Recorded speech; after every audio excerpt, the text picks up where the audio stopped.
I wasn't muted. Good morning and happy Thursday. Welcome back to the Daily Grind. I'm your host, Chump Change. This is live and recorded. For those of you that might be new here, what we typically do is go over crypto news and news in general in the space. I update myself, bring you guys along for the ride. Let's see who's in the house and we'll get into this. Mr. Leo Lustig, good to see you, buddy. Andrew Masad, good to see you as well. We have Black Cat Team Broskies said, can we just skip the news today? It's actually not the news, the video that I'm worried about watching. Let's see, we have Deborah in the house, good to see you. Dom G, good morning. Let's see, Nick K, Regilio, good morning. Savage White, we have K Hashaholic, good to see you as well. Kyle Rosa, Alexander, see if I missed anybody. Royce's Adventures, what's up, man? Tyson, what's up, dude? Good to see you. I haven't seen you in a minute. I need my BTC, good morning. And everybody else I may have missed, I apologize. Let's get into this. All right, Bitcoin $67,000 even and 69 cents. Perfect. We have Ethereum at 25, 23. Nice, looks pretty good. Solana 172 bucks. Nice, that's up on the day, 4%. Cool. XRP 52 cents. We got TRX over here at 16 cents. Sui is actually up 5.5%, $1.99. Nice. Kaspa down 1.1% at 13 cents even, just about. We have LTC at 69.61. Look at that. ETC's at 18.59. Near Protocols at $4.62. Let's see, Dogecoin 13.7.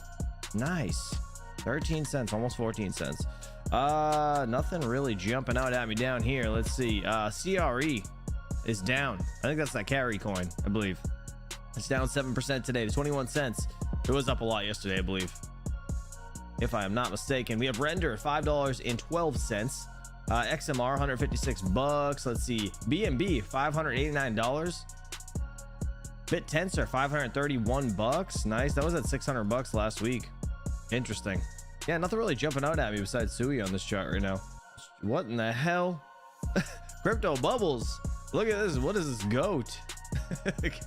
Is this, am I in the top? Yeah, I'm in the top 100 coins. 19.8% up on the day, ranked 86th. Geek of all trades, what have you been up to? It's a fucking goat. What is going on? What is this goat coin?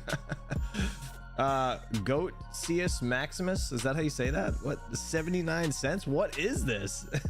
who is this?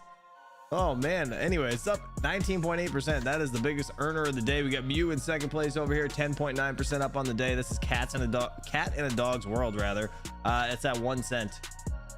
Crazy. Pop Cat 9.6% up on the day, $1.53. We have Ray over here, Radium, up 2.76, sorry, $2.76, in 99th place, up 7.3%. HNT's up 6.1% at $7.35. Height is up 7.2% to 36 cents. Let's see, we have Litecoin again, 1.2%. It's only almost 70 bucks. Jupiter's up 4.7% to $1.04. Nice, not too bad. Everything's looking pretty good. Sui's looking pretty good. Again, 6% up on the day. 30% on Demo. Really nice. I don't know where Demo is on the list. I don't think it's in the top 100. Interesting. Mr. Olo, thank you. All right, flashbang. Fear and Greed Index, we got a 69. Stop the cap. I didn't mean to do that. Perfect. I meant to hit perfect. Man, I'm a mess today. I'm a mess this morning. We're in the greed. This is good though. We want it to come down. It was 71 yesterday. Last week was a 71. Hopefully it comes down. We need a reset. We need a reset to the middle of this needle, right? Or this little speedometer thing. But overall, under 75, it's fine, in my opinion. All right, top 10 coins by coin market cap over here on CoinGecko. Starting with Bitcoin at a $1.3 trillion market cap. We have Ethereum, Tether, BNB, Solana, USDC, XRP, Lido Staked Ether, Dogecoin, and Tron over here in 10th place at a $14.1 billion market cap. Toncoin is in 11th place. Cardano's in 12th place, still at a 12.2. Damn, Cardano's at a little bit of a drop, huh? Compared to the chart yesterday. Interesting. Let's see where Litecoin sitting 26th place at a 5.2 billion. We got Kaspa sitting at a 3.2 billion. Again, it's about $1 billion down from where it was at its all-time like high. So that's interesting to see. I wonder when the money's going to start flowing back into it. Ethereum Classic is at a $2.7 billion market cap. I really hope something good happens with Ethereum Classic. Freaking killing me, just floating sideways. Rough. for us miners. All right, moving on to the mining segment of things. You guys know I like to timestamp this stuff. We got the Bitmain Antminer L9 17 gigahash unit over here in first place, $24.59 a day. Damn. L9's in first place, guys. What happened to Lithium and the Caspa miners? What happened? AL1 Pro 16.6 terahash unit making $23 a day, almost $24. Bruh. That's kind of bad. What is the Lithium looking like? Now we gotta look. They're having a bigger pullback. This is up today. 116. No, so it didn't really have a pullback. I mean, it's floating from yesterday, but it's been pretty down. It's been getting its ass kicked. It has been getting its ass kicked. Actually, we already know the price of Caspa, but what the block rewards must have came down on the Caspa units, because they're definitely not they're half as much as they were yesterday. They were like $40 a day. Interesting. The L9 16 gigahash unit making $23.14 a day. The AL1 15.6 terahash unit making $22 a day. The KS5 Pro 21 terahash unit mining Caspa is making $21.60 a day. Again, this one was like $40 yesterday. Interesting. AL3 15 terahash unit making $21.16. We have the Bitmain Antminer KS5 20 terahash unit making $20 or 20 and a half a day. Interesting. Let's just see where the L7 is. My L7, my trusty L7 over here. You guys know I got this thing down at Terra Hosting. Shout out to them if you're interested in hosting. Link is in the description.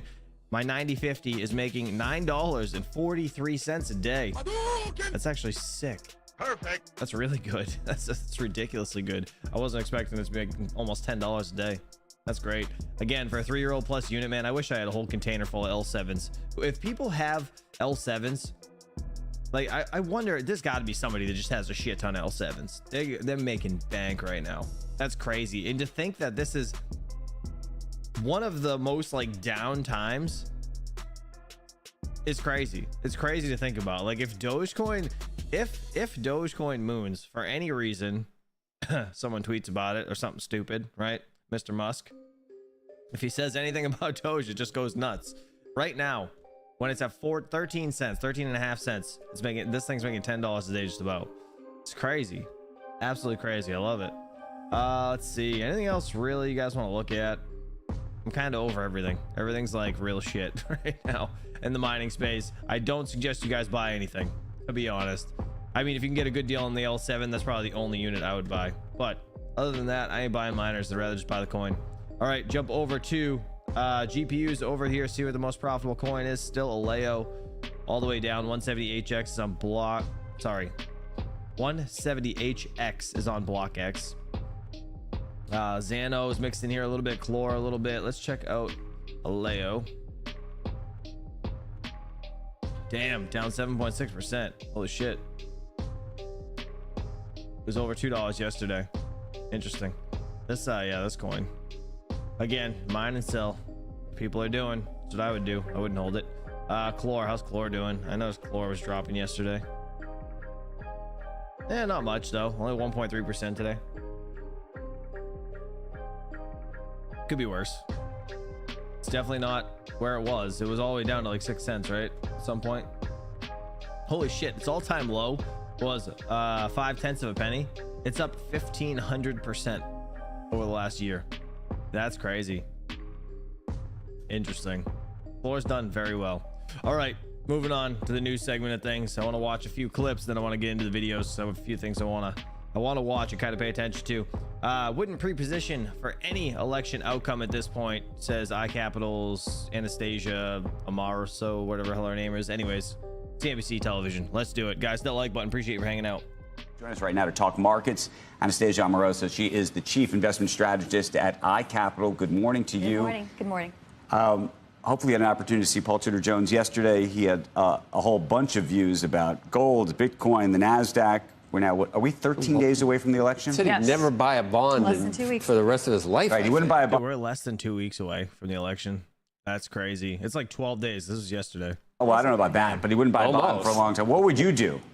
Well, probably wouldn't buy bonds going into the election. And you know, look, rates have reset higher for a variety of reasons. Some of it, I think, does have to do with pricing in the possibility of a red sweep and what that would mean for budget deficits. You know, some of it has to do with stronger growth expectations. And I think that's actually good news for the economy. That's good news for the equity markets. And some of it has to do with repricing the Fed expectations, which, frankly, I'm not completely on board with, because I do think that even a strong economy still justifies rate cuts as long as inflation is somewhere around 2.5%.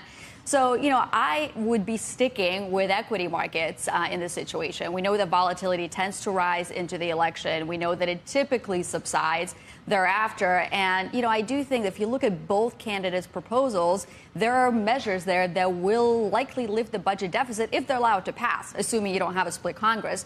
So, you know, having that as a backdrop, I think that's why you worry about the long end of the curve and you stick to the short end of the curve, right. You stick to equities, you stick to alternatives. We were also talking, though, about folks like Dan Loeb, who've put out notes now to investors saying he's even repositioning his portfolio to some degree around the possibility of a Trump win. And I ask about that because I've now heard from a number of business leaders, CEOs and the like, and also investors who are starting to try to think through the math and permutations of what the tariffs ultimately would actually really mean. Are you putting that into your basket of things to think about? Look, the market is starting to move on that. And speaking of baskets, if you look at the Goldman, for example, Republican policy basket versus the Democrat policy basket, that has outperformed. The Republican basket has outperformed by about 7 percentage points since early September. And the reason why is partially because you do have a higher probability of a red sweep and a Trump win. But I think the other reason why you have some degree of outperformance is because the basket has financials in it. It has industrials in it. So it has the cyclicals that are also at the same time benefiting from rate relief story that's filtering into the market. So I probably would not necessarily pre-position for any sort of election outcome at this point, because, you know, predicted odds is one thing, but if you look at the polling numbers and if you look at the counties, you know how close some of those things are. So I wouldn't pre-position, but I would think about what is the economy likely to look like post November 5th. And it's all about strong economy that is also going to be benefiting from rate relief story. So that's why I do like financials. I do like industrial. So you think it's a win almost for the economy, no matter who wins or no? For the economy, big picture, I don't think the economy gets swayed one way or another, regardless of who wins. And the reason I say that, because, you know, one factor is the possibility of a split Congress, but the other factor is both candidates have pro-growth supporting policies and also some negatives. So if you take former President Trump, for example, yes, there's a negativity of tariffs, but at the same time, there's the positive prospect of corporate rate cuts. Right. What are the pro-growth? What's the biggest pro-growth policy that we've seen in the Biden administration? I can't name one in the Biden administration. Well, and what is she proposing that's pro-growth? Well, the pro-growth measure would be the child tax credits, which are estimated to add about $100 billion in you know, consumption to the U.S. economy. And it's something it's like Keynesian almost. But it's something like 0.8% of potential additional GDP growth. But that, of course, could be offset by the tax increases that Vice President Harris would be proposing. But the point is that either side has stimulative policies. They have things that would pay for those policies that would be contractionary. But net, you know, whether you look at one side or the other, the impact to GDP is actually negligible. So I think where the markets will become, you know, focus is, what does this mean for sectors? What does this mean for baskets? What does this mean for factors? And so I do think that you can see a lot more dispersion within equities, depending on who wins. I think we learn. Don't you think we learn more and more that we have a great economy that almost operates in spite of Washington? It's like, if gridlock is really what we want, it's like we can count on the U.S. economy to keep chugging along and probably outperforming the world, as long as we don't screw it up. As long as we don't screw it up. And, you know, if you look at profitability of companies, if you look at margins, if you look at the innovation that's happening. Look at the innovation, too, the envy of the world. That is a big deal. Yeah, the envy of, and they're 25 years old, these people. Interesting. All right, moving on. Let's see. The story with Tesla's earnings is gross margins. Let's see what they got to say. Again, over here, CNBC Television. With us here, Dan Ives, Wedbush Senior Equity Analyst covering tech. I know you're going to want to talk about Palantir eventually, but let's talk about Tesla because those numbers are out now. Revenues are light, but hey, earnings. What matters more here? I mean, the whole story is about gross margins. I mean, that's really been the headwind on Tesla stock. I'd say $30 to $40 of a headwind to the stock. You saw gross margins. I mean, this is a blowout. Not even us thought that we could see a gross margin where essentially is anywhere from a 200 to 300 bit beat. This shows price cuts now under control. Margins start to tick back up. You start to get now toward 20% gross margins. I think this is the start of the stock ultimately. This will have a 3 in front of it as a stock as the gross margins start to trend up, and as well as growth into next year from a delivery perspective. So does the robo-taxi stuff matter? Look, I think longer term, we think the longer term story here is autonomous, is robotics, is essentially the AI play. Street, what they needed to see here, show me margins. You cannot have margins going toward 13, 14%. Now that margins are starting to level off, that is so important, not just from a cash flow perspective, but showing the worst is in the rearview mirror. And when you think about all the bears and all the negatives, it comes down to deliveries will start to uptick. China, I think, is a source of strength in the quarter. But that gross margin, it's a Goldilocks for any bear. Okay, it's a Goldilocks for any bull. The bears, it's kind of a nightmare for, because that was ultimately the core of the story. Yeah, to your point. Dude, your confidence level has to be like 1,000 to wear this jacket and shirt out in public.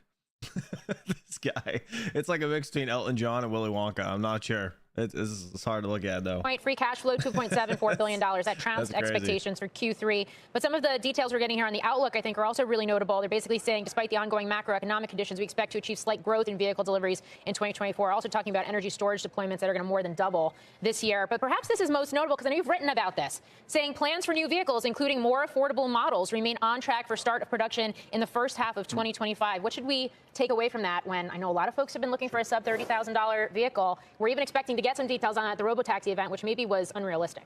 Scammer car salesman, says Katana in the chat. To be honest, this guy's so confident, I'm just going to listen to everything he has to say and invest all my money. Pin to the story from a growth is a sub 30K vehicle.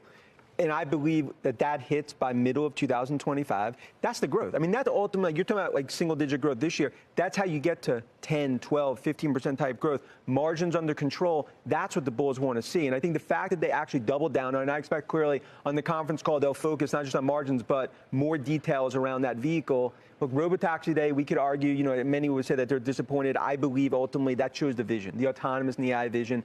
Street need to ultimately see. Stop talking the talk, walk the walk, show the margins. They did it. And Musk really has, I think, stepped up in that capacity. In what's been a year of softness for EV demand and obviously more adoption of hybrid vehicles, for example, are we going to look at Q3 as an inflection point for that changing, especially when you look at results like this today? Or is this a Tesla-specific story as they do deploy more manufacturing techniques, more software, more AI, both internally and externally? I think it's a combination. I mean, you had you look at GM's quarter. I mean, that was a Juan Soto-like quarter for GM. And then you look at what we've seen in terms of Tesla. I believe this is the inflection point. This right now is the start, to me, of what we're actually starting to see from a gross margin perspective. The renaissance of growth come back. They've essentially been in between two growth waves.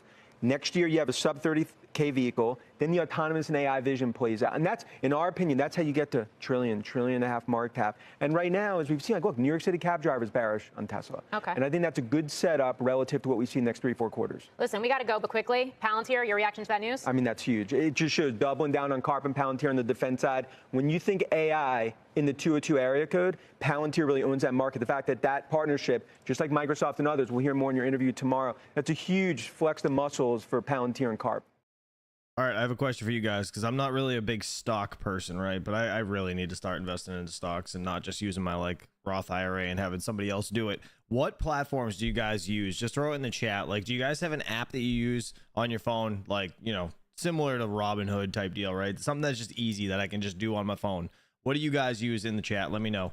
All right, moving on. It's important for Tesla to see growth in China, says Deepwater's Gene Munster. Let's see what he's got to say over on CNBC television. Let's do it. Let's get more with Fast Money friend Gene Munster.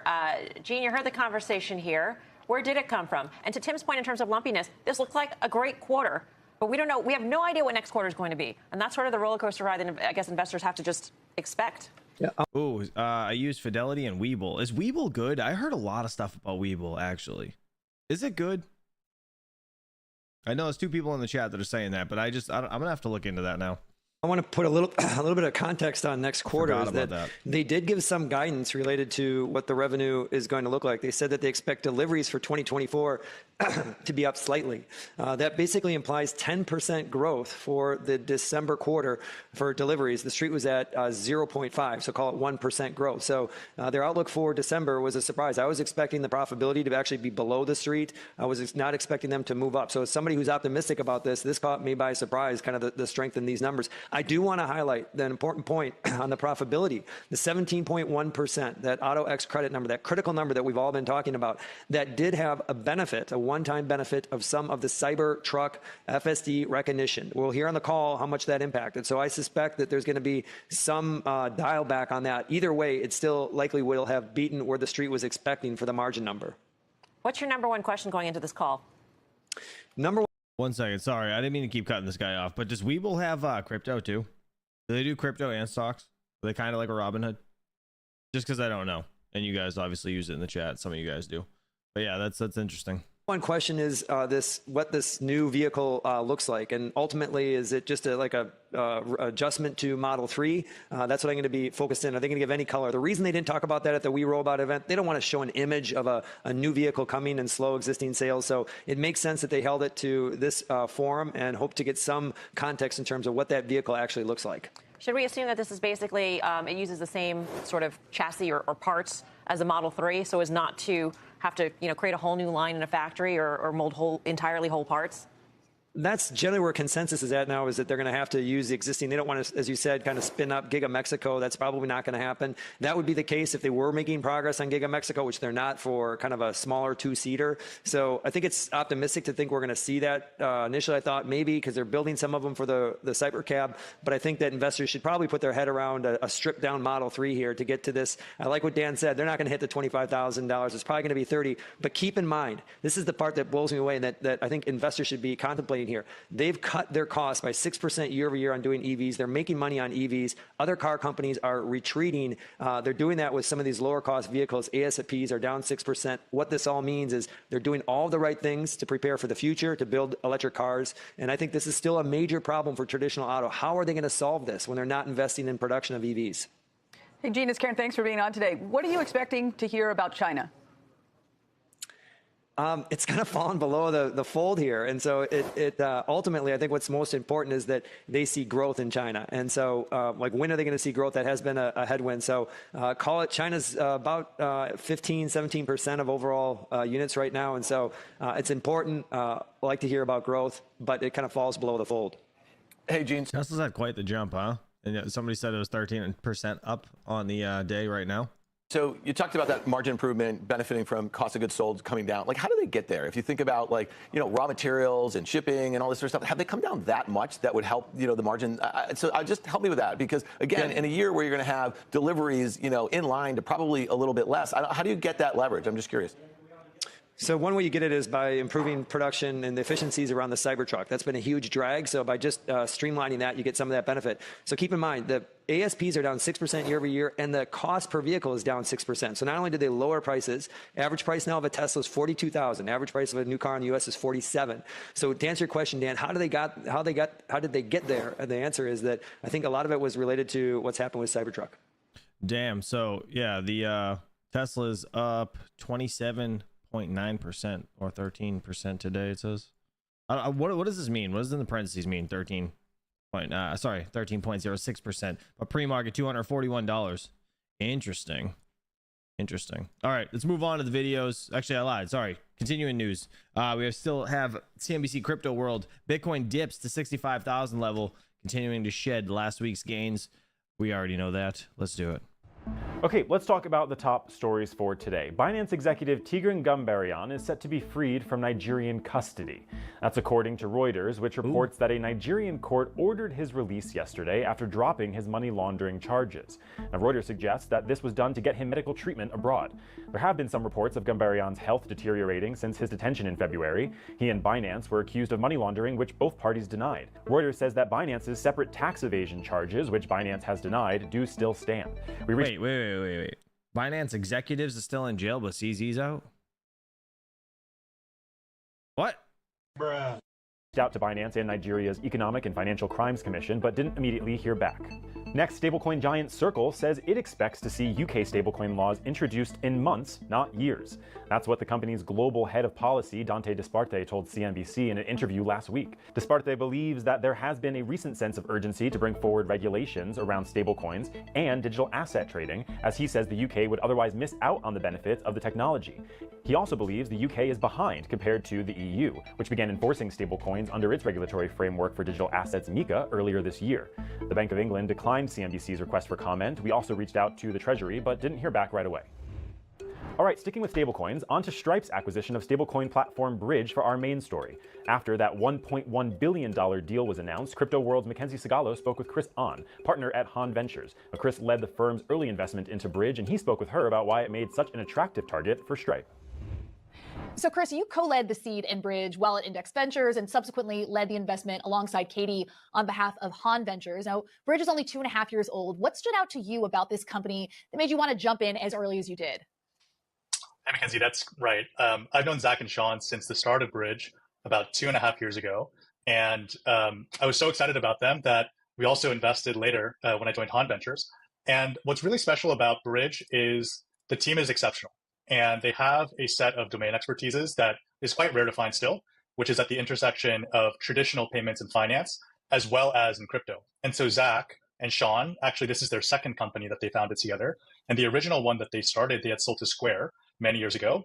Zach later went on to lead consumer products at Coinbase, and then was most recently the chief product officer at Brex. And then Sean also worked at Coinbase, and then he was most recently a staff engineer at Airbnb. And so to find a team that really understands both crypto and traditional finance is still quite rare. And with Zach and Sean, they really had that expertise. I think the second thing that was really exciting about Bridge was they really saw stablecoins as a payment platform. And if you rewind back 6 years ago, stablecoins actually got their start as a crypto trading platform. And so when you think about maybe trading Bitcoin or Ethereum, as we all know, those two currencies are very, very volatile. And so when you're trying to trade Bitcoin for Ethereum, for example, that's two volatile currencies that you're pairing with each other to trade, and that makes it very, very difficult. And so stablecoins were created as a way to set a price for Bitcoin and for Ethereum. And so it was primarily being used for crypto trading use cases. And then in 2022, Zach and Sean really saw the opportunity to turn stablecoins into a broader payment use case. And that's where Bridge really ended up building their products. And so Bridge is a stablecoin infrastructure company that makes it easier for businesses like SpaceX to accept stablecoins without having to directly deal with the underlying crypto rails. But still, $1.1 billion is a pretty hefty price tag for this deal. Talk to me about what Stripe gets out of the acquisition. Sure. So Stripe is one of many players that when a dollar moves through the traditional financial system today, when a customer processes a payment using the traditional financial rails, Stripe is one of many players that touches that dollar. It touches Stripe as the payment gateway. It goes through Visa or MasterCard, which is the card networks, and then it goes through the banks. And so Stripe is somewhat limited, and it has to share the economics with many of these players. And with stablecoins and with blockchains, you get to skip or potentially own more pieces of that stack. And so Stripe, I think, will have the opportunity to become even bigger and own more layers of that stack. And what Bridge has done is it's really pioneered the ability to use stablecoins as a payment method.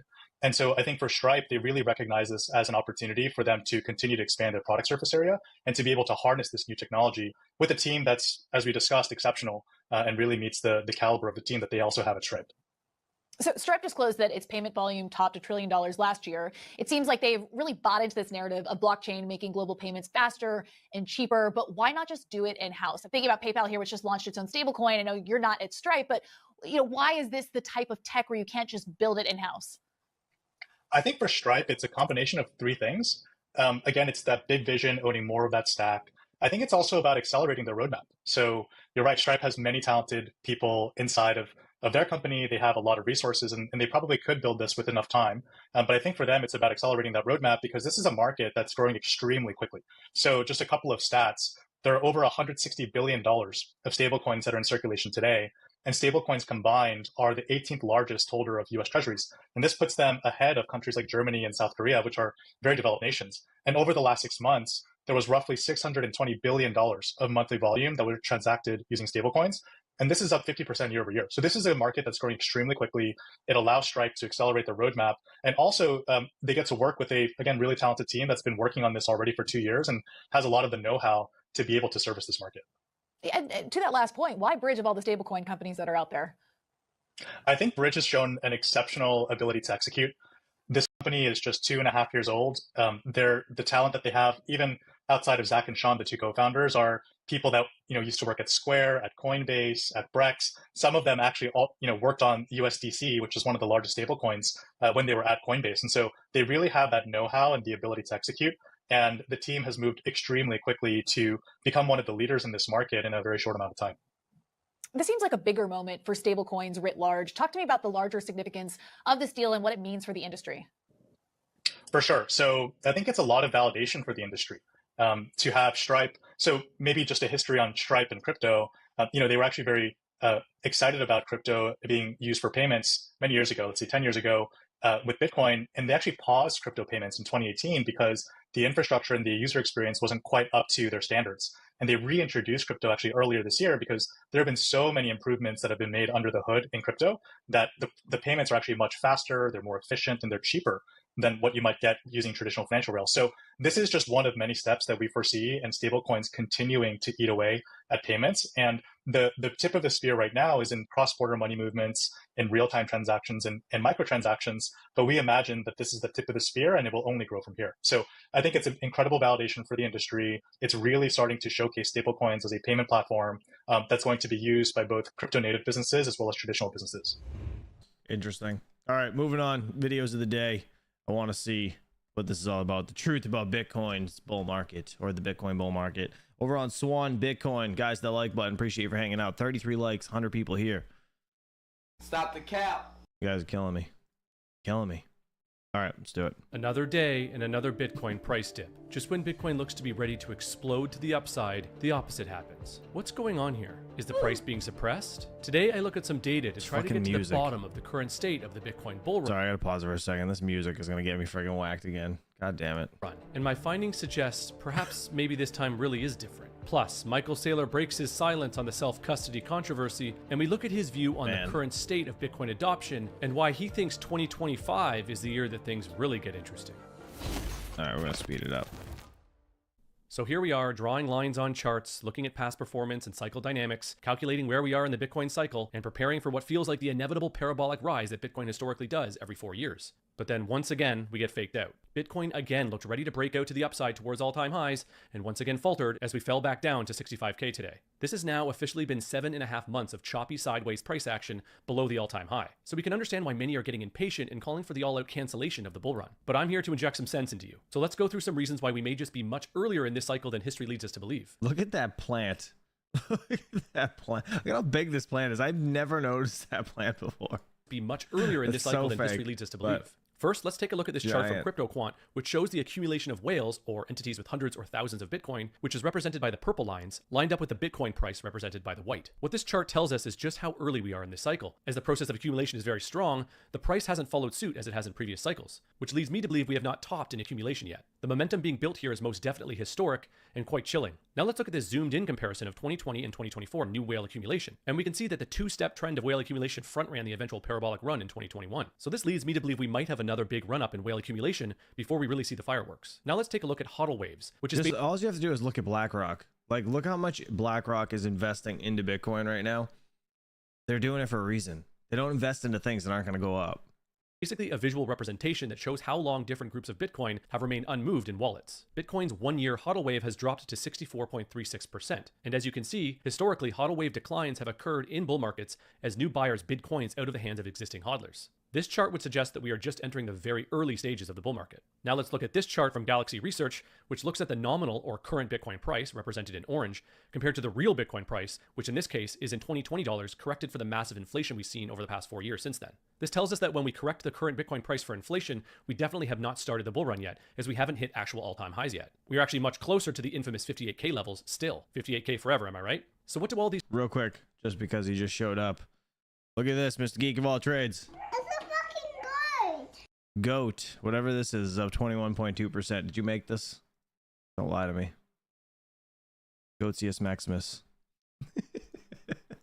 I thought it was funny, but you weren't here when I showed it. These charts tell us about where we are in the Bitcoin cycle. I would say that they tell us that we're extremely early in this cycle, and perhaps much earlier than historically we should be at this point after previous halvings. The bullish setup that has been simmering and pressurizing is still gaining steam. The longer we consolidate in these levels, the more compressed this spring becomes. The more compressed the spring becomes, the higher it launches when we finally let loose. All things are still pointing in this direction, so don't let impatience and frustration creep in. Keep learning and increase your conviction by learning more about the technology and its capabilities to change the world for the better. I mean, look, central banks are still cutting rates, as Canada announced just today their biggest interest rate cut in over 4 years, slashing them by 50 basis points. Plus, Bernstein Research just put out a Bitcoin price prediction of $200,000 by the end of 2025 and called this forecast conservative. A notable quote from the research paper: if you are a Bitcoin skeptic, maybe a limited supply, store of value digital asset is not such a bad thing in a world where US debt hits new records, 35 trillion now, and threats of inflation still loom. If you like gold here, you should love Bitcoin even more. Whales are accumulating at record pace because they know, just like Paul Tudor Jones knows in his interview on CNBC we featured in yesterday's video. All roads lead to inflation. But does all roads lead to inflation? Therefore, gold is a good investment. Is Bitcoin a good investment to you? I'm long gold. I'm long Bitcoin. I think commodities are so ridiculously underowned. So I'm long commodities. I think most young people find their inflation hedges via the NASDAQ. That's also been great. It's probably some combination. I probably have some basket of gold, Bitcoin, commodities, and NASDAQ, something like that. And I would own zero fixed income. Nothing stops the inflation train, and Michael Saylor still thinks we're in year 0 of institutional adoption. Before I show the clip, I want to first point out that he finally broke his silence over the self-custody controversy he caused, which we talked about in yesterday's video. He released a statement on X saying, quote, "I support self-custody for those willing and able, the right to self-custody for all, and freedom to choose the form of custody and custodian for individuals and institutions globally. Bitcoin benefits from all forms of investment by all types of entities and should welcome everyone." So with that out of the way, let's take a look at a short clip of Saylor's beliefs that 2025 will actually be year 1 of institutional adoption. If you guys own crypto and you don't have a wallet, check the pinned comment. Tangem is my favorite wallet personally. It's the one I use every single day, literally every single day. I do have a Ledger as well, and I have a few other wallets actually, but Tangem is by far the easiest for me to use, just pure use case. We're only 4 years into the, to the crazy years. And really, January 2024 was really the beginning of this era. Maybe this is year 0 of institutional adoption. When we have regulatory acceptance, bank acceptance, and accounting acceptance of Bitcoin, those 3 planks, that's year 1 of adoption. And when do you have that? Well, you kind of got 75% regulatory acceptance since we got these ETFs. Not all, most. When we have IBIT trading on the options market, that's a big step forward. And when you can do in-kind create and redemptions of the ETFs, you've got full regulatory acceptance of the asset. Then January 2025, fair value accounting becomes the norm. And now you've got accounting acceptance. And now you can mark up and mark down the asset just like Apple stock or just like other assets. And then when you have too big to fail banks, when you have the BNY Mellons of the world or the JP Morgans of the world, or the State Streets of the world, they custody the Bitcoin, or they buy and they sell and they hold the Bitcoin. You'll have banking acceptance. And what are banks? Banks are just institutions that are engineered to be custodians of financial assets. So of course, the greatest custodians of assets in the world need to custody this asset. So we're right in the middle of that. And I think maybe 2025, you can call year 1 of the institutional era of digital capital, that thing which is Bitcoin. So all signs point to us just being a lot earlier than we previously thought in the Bitcoin bull cycle. So sit back, relax, and continue stacking in these consolidation levels. Stack with Swan and get your first $10,000 in Bitcoin purchases with 0 fees. Visit swan.com or download the app by searching for Swan Bitcoin. All right, well that's it. Just chilling. All right, this is the video I was wondering about. Revealed BlackRock and Kamala Harris' secret plan to 20x Bitcoin and control crypto. Stop the cap. I don't know about the whole 20x Bitcoin thing, but to control crypto, I believe that. Let's see what this is about. I think there's no question that this is the beginning, the formative stages of the BlackRock, State Street, Vanguard banking dynasty's position on Bitcoin. Media mogul and Roundtable founder James Heckman explains BlackRock's secret agenda, why they're so aggressively buying Bitcoin. When they're accumulating, you should be accumulating. They don't invest in things unless they know it's going to 20x. BlackRock just said knows that. something. Ripple founder knows something. The real reason that altcoin companies have started to donate to Kamala Harris. Why so close to the election when it doesn't make any difference? And a signal for this crypto market in America on what's about to happen next. The signal, it's not a signal anymore, it's just the truth. James Heckman rarely does interviews, so highly encourage you to watch the whole conversation. Like the video right now, and let's start. I want to get your take on 3 specific things happening in crypto today. Number 1, BlackRock has bought over $1 billion in Bitcoin in just the last 3 days. They're massively accumulating. People are wondering why. But I also want to know, Ripple co-founder Chris Larson just made headlines that he is donating $10 million in the cryptocurrency XRP to the Kamala Harris election campaign. I want to get your thoughts. Yeah, listen, I love being here and appreciate those questions. I think these are definitely not separate issues. I think that they're related. And, first of all, general rule in life, the triad of Vanguard, BlackRock, and State Street, and all their subsidiaries from iShares to all their banks and Goldman, JP Morgan, et cetera. When they're accumulating, you should be accumulating. They don't invest in things unless they know it's, going to 20x. They don't do it. And they certainly don't invest in this way, right? And so I think what's interesting is that classic Bitcoin maximalists, or in addition to and very separate in this context, crypto investors, they're thinking, hey, we've got to get behind Trump. Forget about political for just totally pure financial basis. And they're thinking, hey, Bitcoin's going up. If Trump wins, Bitcoin may be going down or regulated or problematic if Harris wins. And I actually think the opposite. I'm not saying I'm a Harris supporter, at all. I'm just saying, first off, BlackRock knows something. Okay. Secondly, Ripple founder knows something. In other words, why so close to the election when it doesn't make any difference at all? Okay, the election's over. I mean, the ballots are like streaming in. Why would you put yourself up and essentially humiliate yourself in front of a libertarian, crypto audience, unless you're playing defense? Okay, but why pay defense like that and so publicly and just like, hey, I'm out here for for Harris, and the reason is, in my view, is that Harris is going to win, and that the election's over. I mean, I think if you think about 28 million people that they brought over the border, that's one number. The low is the 10. Just like take the middle and say it's 18 to 20 million. And they've all been placed in districts strategically. They've been flown in. They've been paid to be there. Hitler invaded the Soviet Union with 1 million troops to take all of Ukraine. So this is a huge invasion of voters, and they passed laws to make sure they went in. I'm not making any judgment on it. It's just a fact. They passed laws. They're being registered, and massive absentee ballots are flowing in at record levels, right? The population's not going up other than that. So somebody's done the math. Somebody said, okay, we look at Pennsylvania, we look at Michigan, we look at Wisconsin, maybe Nevada, whatever those states are, North Carolina, and they placed the people there, they've made the votes. And so if you're a Ripple founder, let me just tell you and what it means for Bitcoin. Okay. BlackRock, State Street, and Vanguard, when they get behind a company, like let's say Google and Facebook, they get behind politicians, they have massive influence in geopolitical decision-making, and obviously people in the Fed, SEC, everything financial, they're going to regulate the crap out of altcoins. Okay, the signal's already there, but what they like to do. So when Google was growing, at the same time, blogging was growing, right? And you probably were there blogging, right? And what they did is they did everything they could to defund ad networks, which were feeding and fund through the public markets Google and Facebook. And Facebook had, Facebook Audience Network. Google is rolling up a huge space in advertising, and major media, which BlackRock, State Street, and Vanguard have dominant positions in, Disney, Viacom, et cetera. They put, actually I was part of it, I led it, a huge consortium together of major media. And so what we know in history, whether it's radio, whether it's military, whether it's food with Monsanto, whether it's the internet, whether it's media, and now with crypto, when BlackRock, State Street move in, regulations go up, which puts the little guy out of business. They consolidate the market, and then they triple down on it and just cash in like crazy. So the signal, it's not a signal anymore, it's just the truth. These guys double down on Bitcoin. Before they approved the ETF, the SEC did all kinds of negative signaling to keep the price down for them. And then Goldman, JP Morgan, Bank of Israel, Bank of England were all controlled by State Street, Vanguard, and BlackRock and affiliates. They were accumulating when Bitcoin was being crushed and kept down last fall.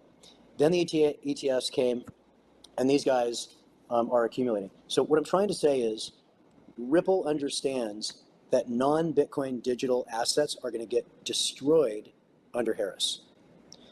Ethereum and Bitcoin probably will not. And it'll actually, as a result, basic supply and demand, all the demand or all the supply is going to disappear because they're going to be overregulated for altcoins. And Bitcoin and Ethereum, I mean, this is a prediction, are going to be supported. We had this, you probably saw recently with Michael Saylor just totally talking about regulatory clarity with Bitcoin, right? When every major bank's holding and Goldman's holding and BlackRock's holding and accumulating, they're not going to regulate Bitcoin out of there. And they could make it illegal to hold, for example, in the US. They could call it treasonous. So I think that's a signal, and I think Ripple, honestly, it's desperation. I think he thinks Harris is going to win, and I think he wants to cover his bases, but 10 million ain't going to buy the White House, I'll tell you that much. And James, just to make sure I got this right, your belief is that the election is virtually already decided. The big thing that's going to push Kamala over the edge is illegal immigrants being paid to be and vote in certain states. And Chris Larson and Ripple in general suspect this, and that's how they're placing their investment. Did you guys see that thing with Elon Musk? He was talking to Tucker Carlson, I believe, and he said that if Trump gets elected, Epstein's list is going to come out, and there's a lot of big people that are like very nervous about that. So I wonder, I mean, listen, anything could happen. they can do anything they want, right? At the end of the day. So I don't know. We're going to have to see. It's like 12 days away. Those are some strong words. I think whatever method the Democratic Party has used to win, even if completely legal and fair, I think they are going to win. You know, I think that they're a machine that's unstoppable. They have unlimited money. And, you know, I think they can bend the we rules. live in our bubbles. You know, if you're living in a libertarian bubble and you're sitting on X, it's just too obvious Trump's going to win. And everybody agrees with you, right? I did an experiment the other day, and I clicked on Obama's page on X. And then I clicked. Real quick, you know what I don't understand is why when people are voting, why don't we have votes on like a blockchain yet where like it can't be tampered with, right? So you go in and you'd fill out the ballot, but you'd still have to like click a button to make sure that your shit gets like posted on this like ledger basically that can't be changed. That's what should happen, to be honest. So there's none of this like fake voting or, you know, they lost a bunch of votes or any of the bullshit that happened like years ago. You guys remember that when obviously Trump was saying the election was stolen with Biden? I don't know. I just to like get rid of that whole like bullshit. Why don't they just do something like that? I don't get it.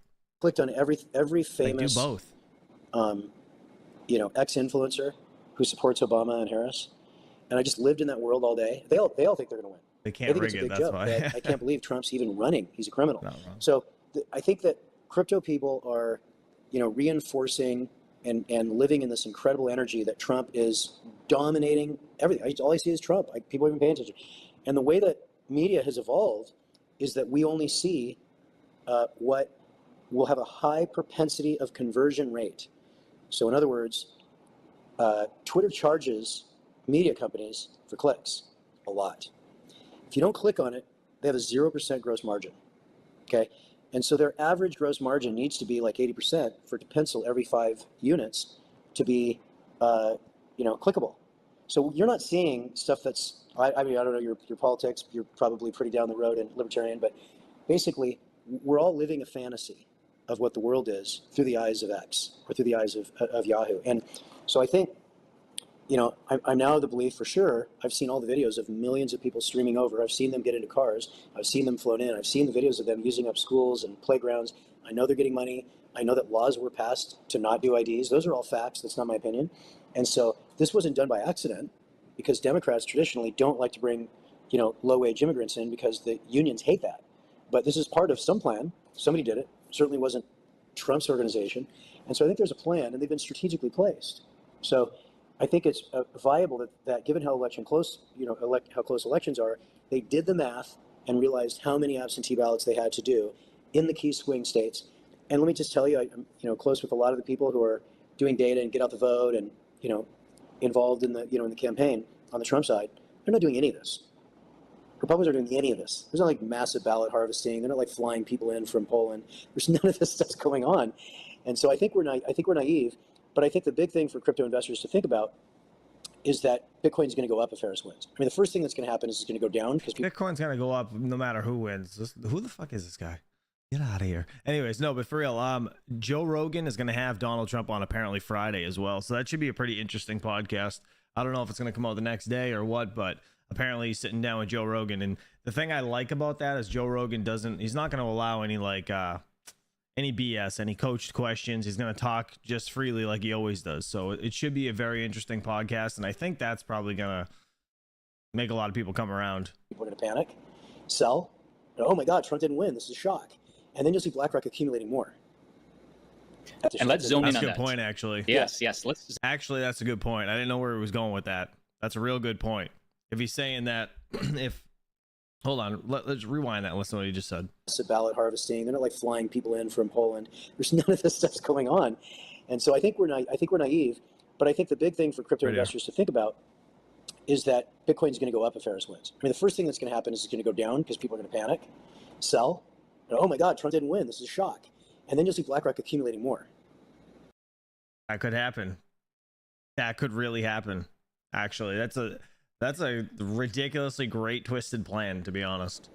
And let's zone in on that. If that does happen. Yes, let's zone in on that because BlackRock in the last 3 days, just the last 3 days, has accumulated over $1 billion worth of Bitcoin in their ETF. That's crazy. You said earlier in this conversation that BlackRock doesn't buy an asset like this unless they expect a 20x. Unless they know. Bitcoin's around $60,000 today. Are you saying 20x from there?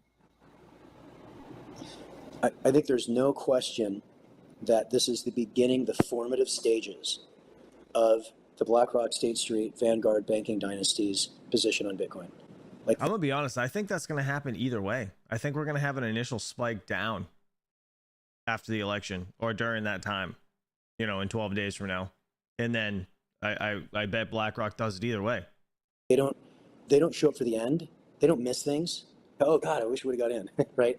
When they feel like they have an opportunity to have a monopoly, you know, like Monsanto, you know, like Pfizer, Moderna, you know, like the media industry, like Google, they move in, they take a massive position.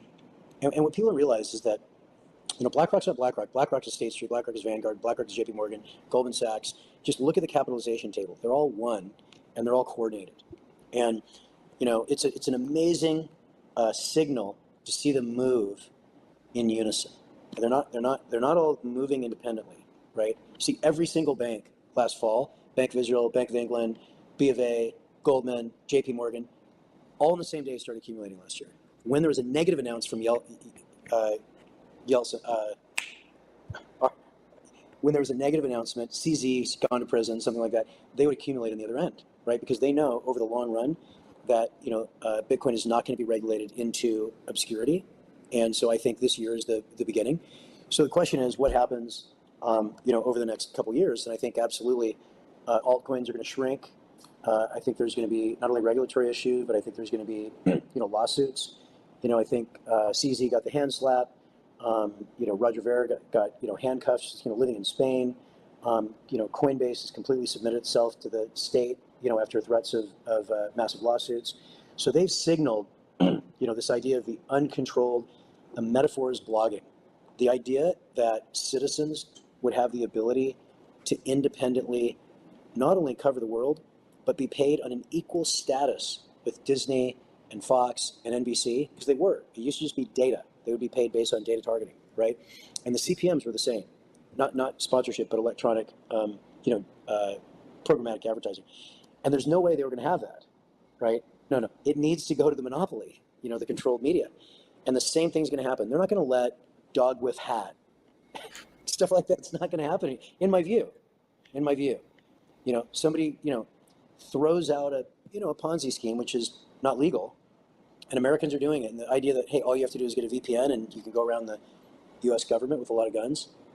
I mean, just it's not really a credible future. It doesn't seem realistic. It seems silly to think that that's going to be sustainable. Never has in history. Television stations all over the place, they all got rolled up by Fox. Radio stations got rolled up by Clear Channel. All the internet, you know, got rolled up by, you know, Google and Amazon. You know, there's like 1,000 commerce stores. Now it's Amazon and, you know, whatever. So that's what I think. It's consolidation. If you learn anything from history, you should understand that. But what that means is, think about the multi-trillion-dollar market caps of Apple and Amazon and Google. So Bitcoin is going to have its version of a multi-trillion-dollar market cap. If Bitcoin does a 20x, that's around a $12 million Bitcoin per coin. Let's just say, you know, it does a 9x. That's around $500,000 per coin in the long run. That's similar to what Cathie Wood thinks, similar to what Michael Saylor thinks. That's in line with your view? It's impossible to not have it. It's impossible to not have it. If you've got BlackRock accumulating fast, they're not going to exit until they get a significant return. They control. When I say BlackRock, it's a metaphor for their whole consortium. Interesting. That was an interesting talk. I give it to him. I give it to him for that. All right. Recapping. You guys know I got to get back to daddy duty. Kids need to get to school, unfortunately. All right. Stay here and hang out with you guys. Bitcoin, 67,331 bucks. 300 bucks higher than we were when we started. Perfect. We got Ethereum at 25.30. We got Solana 174 bucks. XRP at 52 cents. Sui over here at $2, up 7% today. Litecoin just under 70 bucks at 69.86. Kaspa floating along at 13 cents. Kaspa's been taking a real beating lately too. I wonder what's going to happen with the tier 1 exchanges. When's that's going to come? I know they said year end, Kraken, hopefully, but I don't know. Haven't heard much about it. I got to look into it. We got ETC at 1868. Let's see, Doge over here just under 14 cents. We got Popcat at $1.56, up 11, almost 12%. Damn, look at this goat. We got goat here. It's a fucking goat. 84 cents, up 22%. I have no idea what that coin is or what it's about, but It's got a great name. It's got a great name. That's crazy. What is this? Like, what? I have to look into this. Goat, please look into this for me and find out what it is. Because what is the logo? Is that two hands? Is that the strong hand? Is that what's going on right there? Goatius Maximus. $852 million market cap. I have no idea what this is, but it's doing great. It is doing great today. Muse up 11.4%. Over here, we got Popcat up 11.6%. Sui again up 6.9%. Pyth up 9.4%. Whiff, dog with hat over here, 3.7% up on the day. We got Ray, Radium over here up 9.3% on the day. Flashbang, Fear and Greed Index is at a 69. Let me just refresh it. Yeah, 69. The needle's going down, people. It was at a 71. What the hell just happened? Weird. Anyways, it was at a 71 yesterday. We want this thing to be under 75. That's my opinion. But other than that, guys, that's it. And unfortunately, I'm not going to be here tomorrow. Wife's got to go to work early, and I have to get the kids ready all by myself. So it's going to be a crazy adventure. But if I can go live later on in the day, I will. If not, I'll have to see you guys on Saturday. Maybe I'll go Saturday morning. We'll have to see. You guys have a great, happy, and safe Thursday. And if I don't see you tomorrow, I apologize, but have a safe Friday as well. And until next time, peace out.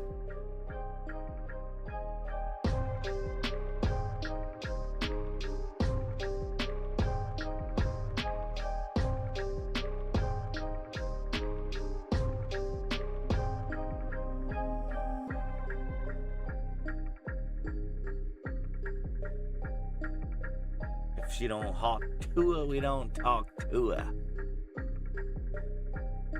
I love titties. Perfect.